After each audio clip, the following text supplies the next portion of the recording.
这个鸟窝终于有货了，因为太好看，前几天已经卖断货了。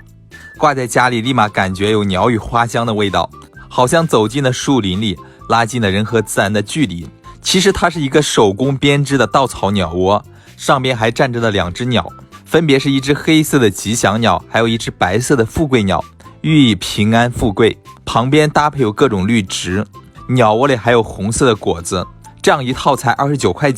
库存不多啊，点左下角就有链接。